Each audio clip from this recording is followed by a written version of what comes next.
It's always amazing to be a Spartan, right, guys? But when your football team gets 2 great commits for 2026 and your basketball team has a win like that, yeah, it's just a little extra great. Let's go.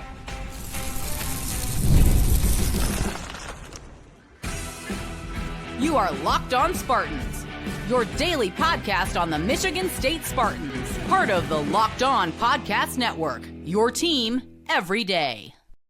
Today's episode of Locked On Spartans is brought to you by FanDuel. Right now, new FanDuel customers can get $150 in bonus bets if your first $5 bet wins.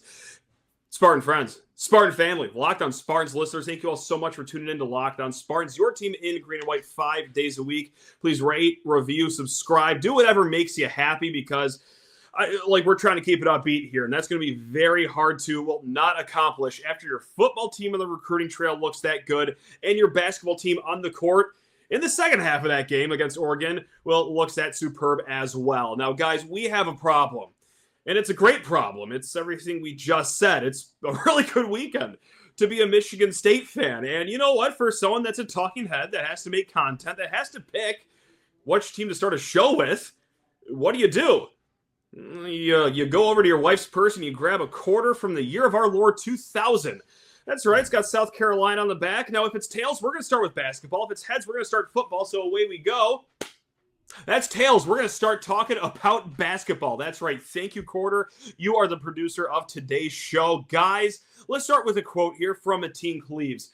You won't be remembered every game, but you won't remember every game, I should say. You won't remember every game, but you'll never forget this game. That is what Mateen Cleaves said.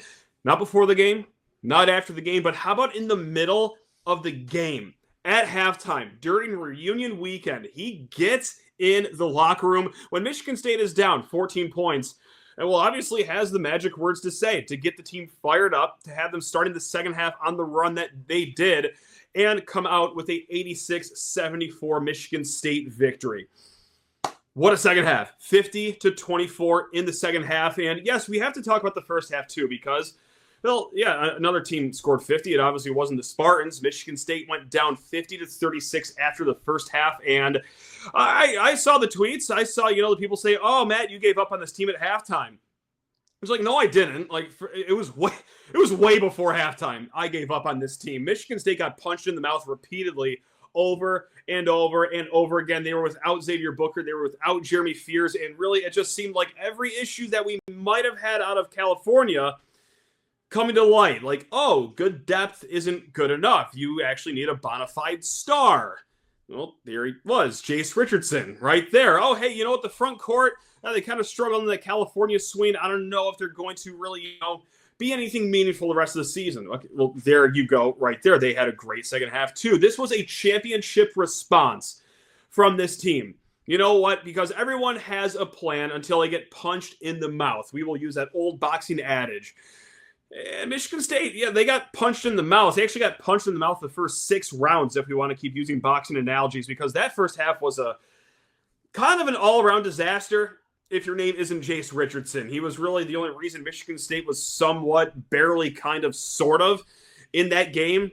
Again, it was 14 points at halftime, like we all saw. It's not like, oh, hey, they're just down 5 points. No, that was pretty bad. Both ends of the court, too. You didn't get anything outside of Jase Richardson offensively. Jaden Akins was still a little timid.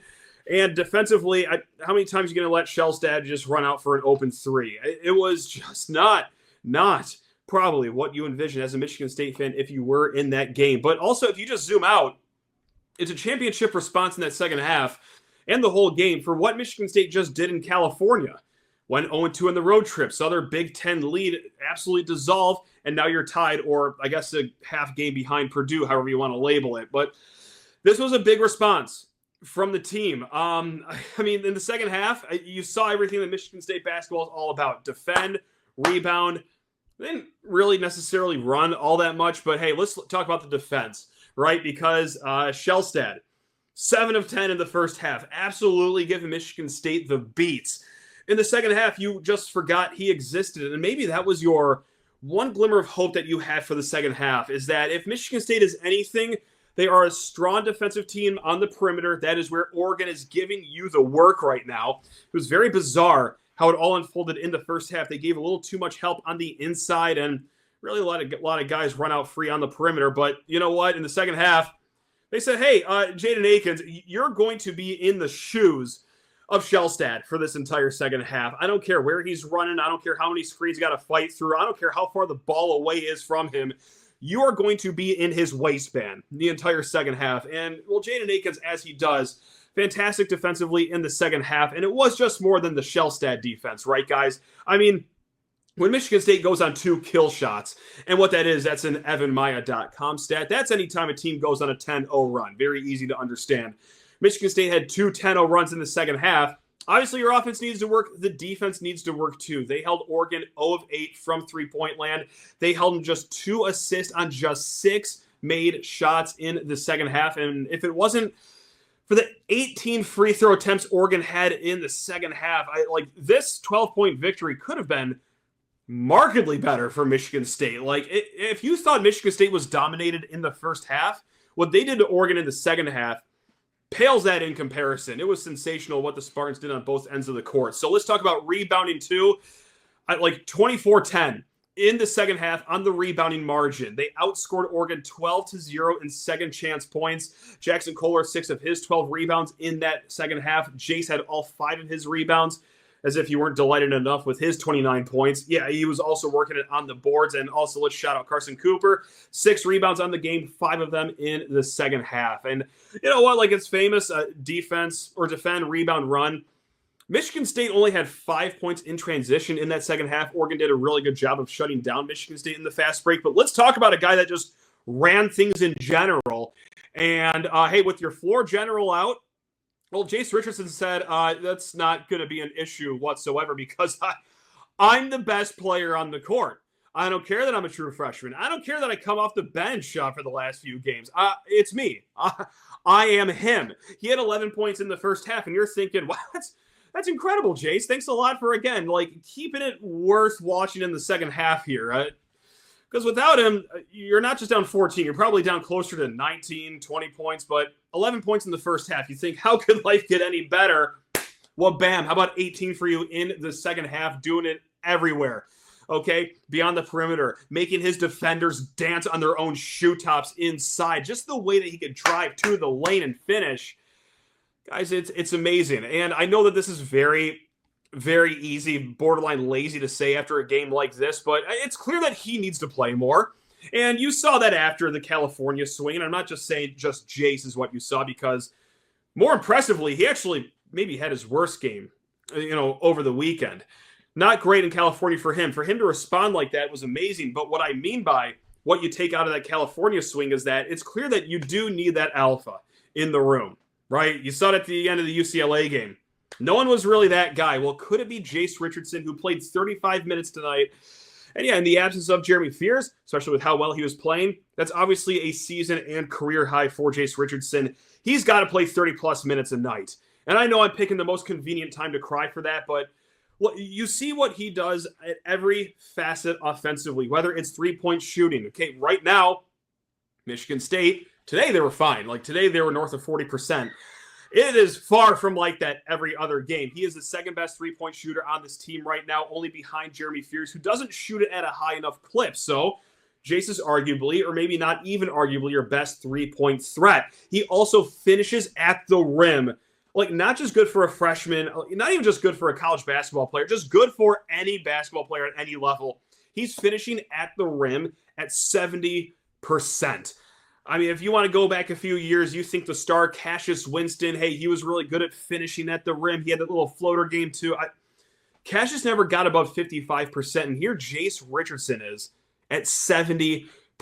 So he did it everywhere. Obviously, Michigan State does not win that game without Jase. So one time for the true freshman, doing it all in front of the 2000 title team, including his dad, of course. I mean, he got roughly 30 minutes of camera time tonight, and why wouldn't he? What a great storyline that was for you.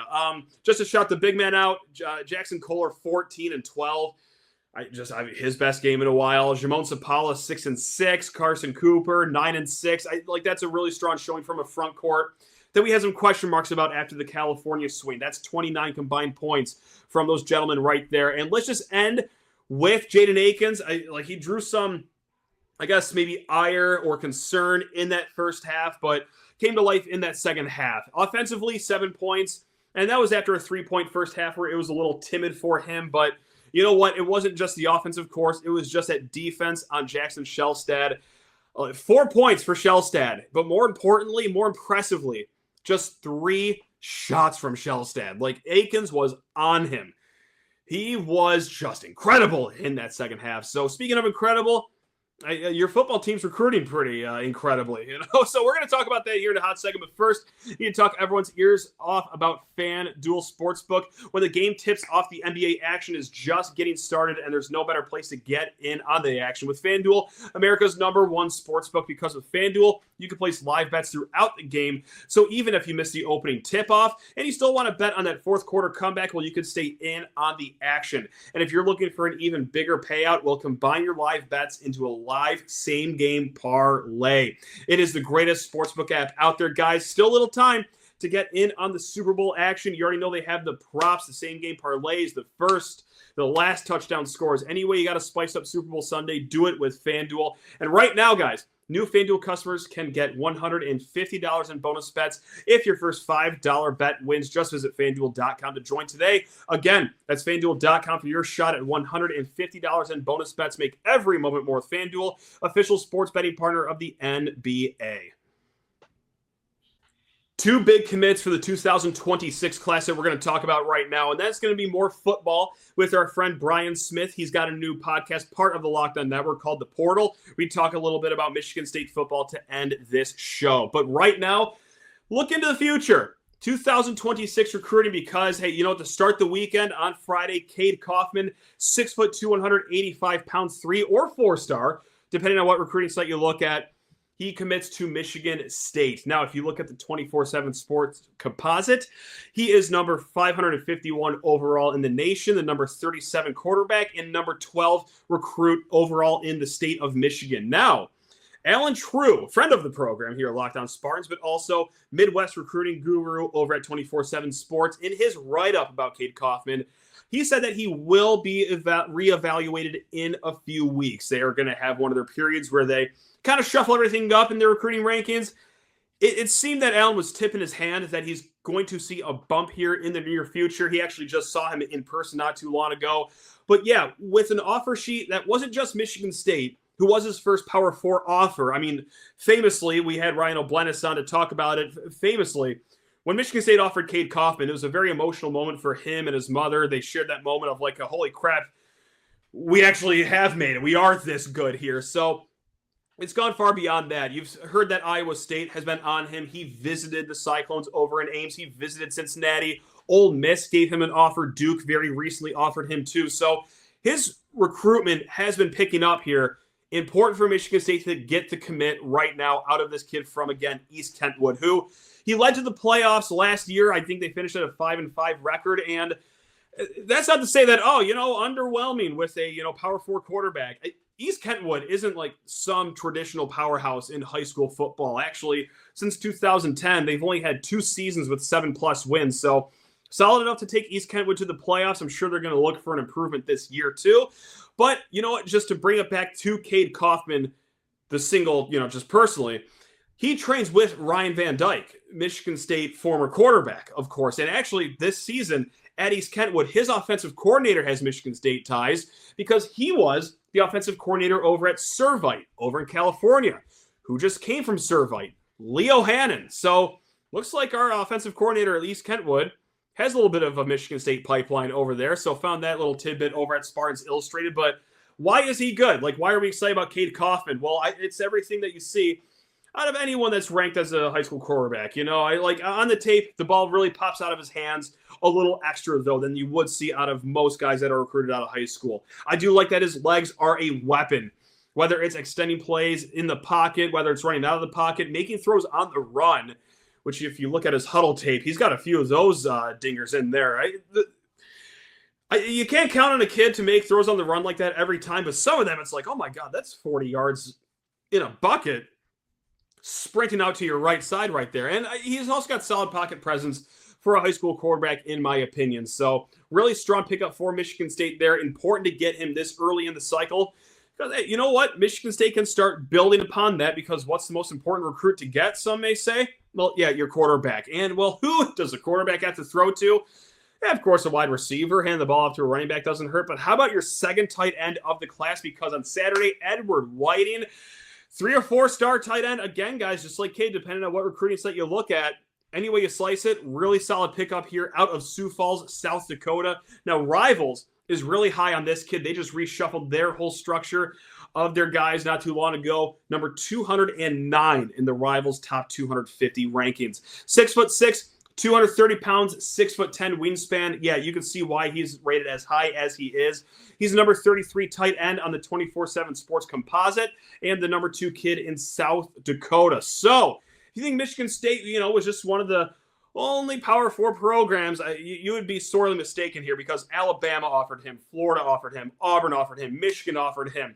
We took care of the whole Corn Belt with Nebraska, Iowa, Minnesota, even Washington getting in on the mix. Guys, a lot of teams wanted Whiting, and they still will want him. Like, this recruitment's not going to be over. Of course, it never is until they sign the letter of intent, but this kid has blown up. And it's a good thing that Michigan State was his first Power 4 offer. Now, you go ahead and look at his tape. He's everything that you want out of a tight end, of course. He's definitely a receiving threat. He's very fluid in his movement. He's got, again, guys, at 6'10", wingspan, can go up and grab the ball. Sometimes he plays wide out because, of course he does. If you're a high school in South Dakota and you got a kid that's 6'6" and can jump ball like that, yeah, of course you're going to put him out at the X every once in a while. So, yeah, very comfortable running routes, being a receiving threat, and, yeah, just a nice inline blocker at the tight end position here. He's also, if he gets bored, I'm sure, at Michigan State or, wants to switch things up, he's also a really solid defensive end, too, that you see on the tape. So you stack that with Joey Cottle. He's Michigan State's first commit of the 2026 class.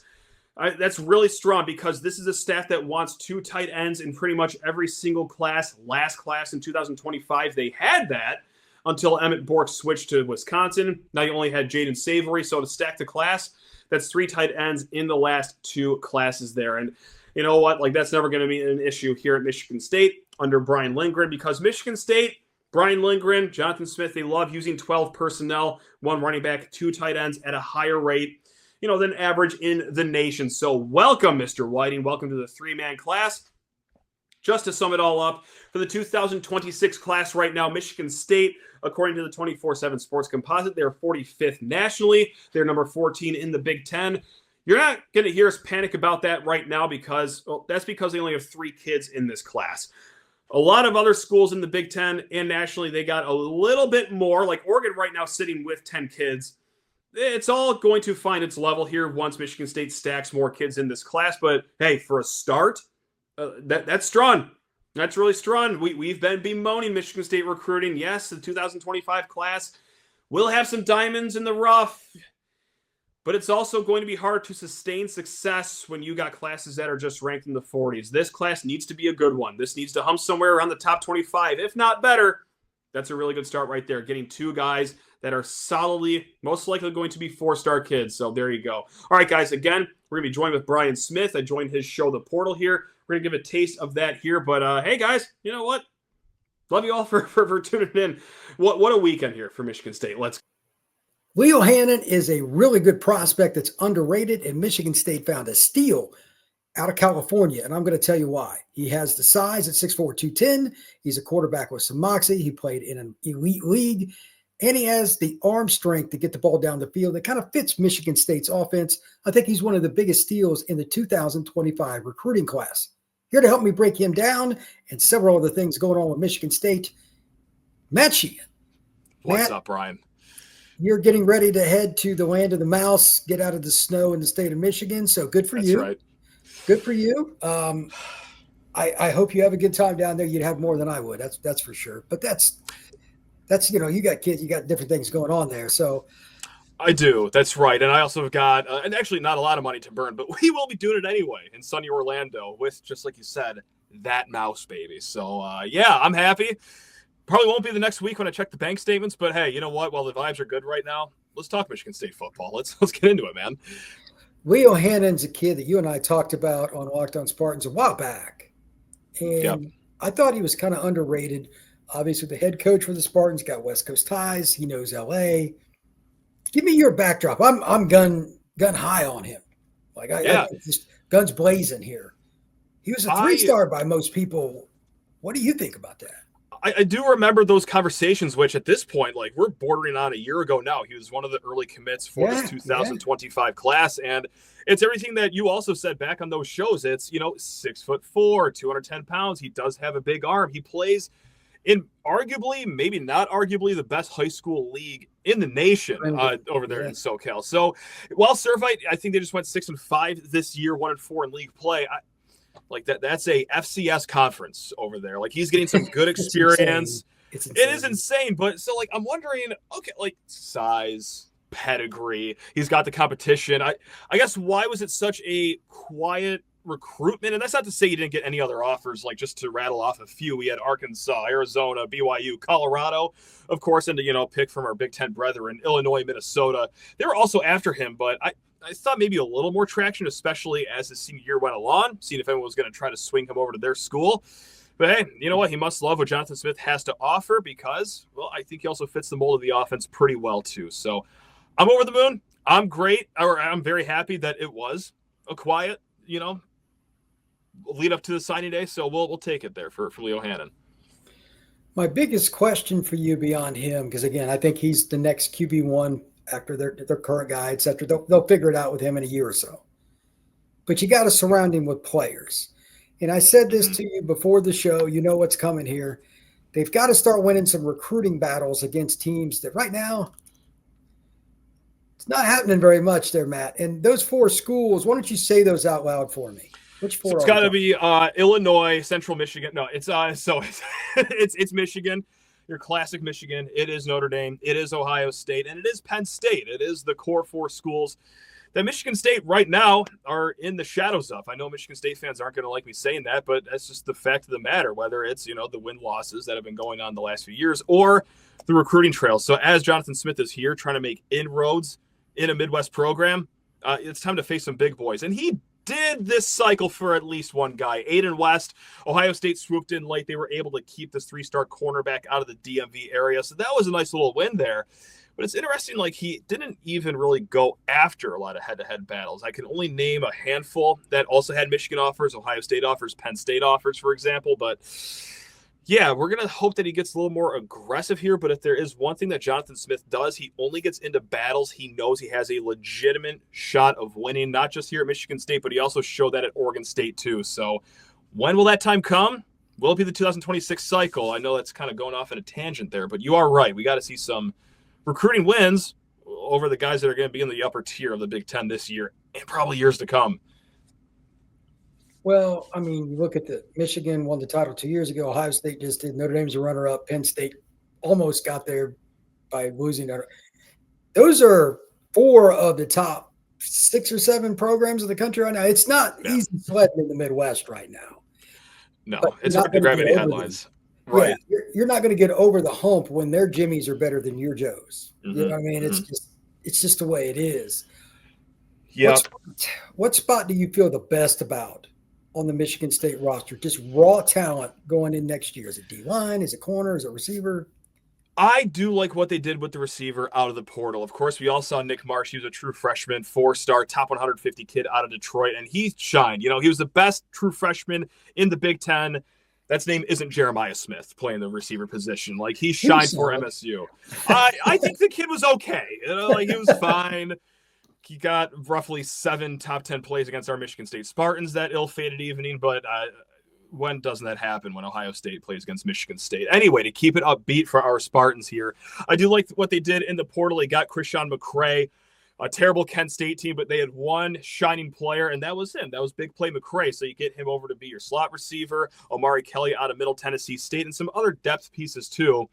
But what I really like, and, hey, there's a lot of sex appeal around the wide receiver position. Who doesn't get excited about the skill positions? Well, what's going to help them is actually the big uglies in the middle. It's that offensive line. I actually am cautiously, with a capital C, optimistic about the offensive line that it can take a step forward here. We got a really good transfer out of Montana State, Connor Moore, to play right tackle. That was a good win over Ohio State. He was going to visit Ohio State. And MSU didn't even let him get off campus to visit the Buckeyes before signing him. They got Matt Golbin, who was a great interior offensive lineman at Wake Forest. So he's not just experienced, but also Power 4 experienced. And our left tackle last year, redshirt freshman, held his own. Of course, room for improvement, but I'm not going to hold it over him his first full season as a redshirt freshman. So I think there are going to be enough strides on the offensive line. That's what really held Michigan State back on offense last year, and now there are no excuses for this offense to at least be in the upper half of the Big Ten. I'm not saying they're going to go classic Oregon and put up 42 points a game, but can you not just put up 19 points a game? Can we actually, I don't know, upper 20s? Low 30s, dare I say? I mean, oh my goodness gracious. But yeah, I do like the traction that they had in the transfer portal. Well, that's important because as they try to get the roster back to a meaningful point where they got some depth, like the last month of the season for Michigan State's going to be tough most of the time. You got some tough teams in there. The Big Ten's obviously better. Oregon coming into the league, Washington, Southern Cal. I mean, even UCLA's solid. Sure, I know. and then Indiana's, they're not Indiana anymore at all. It was fun for the first year. I did like rooting for the Hoosiers when they weren't playing MSU, but that's gone after year one. Now I'm already annoyed with them, and we're still 8 months away from the season. But yeah, that was a tough schedule for Michigan State last year. Obviously, not making excuses. That's obviously not the only reason Michigan State missed a bowl game for a third straight year. But yeah, that was really fun seeing Ohio State and Oregon back-to-back weeks, and then hey, here's Indiana. That's great. We're all having a good time right now. It was tough, and kind of going to where this conversation started, the lack of depth. You really saw that for Michigan State, not just in the last month of the season, but I mean, we were on our third string right guard before week 4 even kicked off last year, and that was an offensive line that did not have depth at all. But this year, hey, unlike last year where we had one backup that had any college experience, now we got about 7 guys that are just backups or third stringers that have college experience. So it is good depth on the offensive line, if not for nothing else. That's just progress. I've talked so much offensive line this offseason. People are probably driving themselves crazy. Who cares about the offensive line? But if you're a Michigan State fan and you watched last season, you should know how important offensive line play is in college football. So I'll try to not keep pulling in offensive line talk, but I can't help myself this offseason, Brian. I can't. Well, if you look at the teams in the Final Four, all of them have homegrown offensive line talent. Yes. And they're top-tier kids. If you don't start getting some of those kids, Michigan State used to. Yeah, you don't start getting a few of them, you're not beating those 4 schools, Indiana or anybody.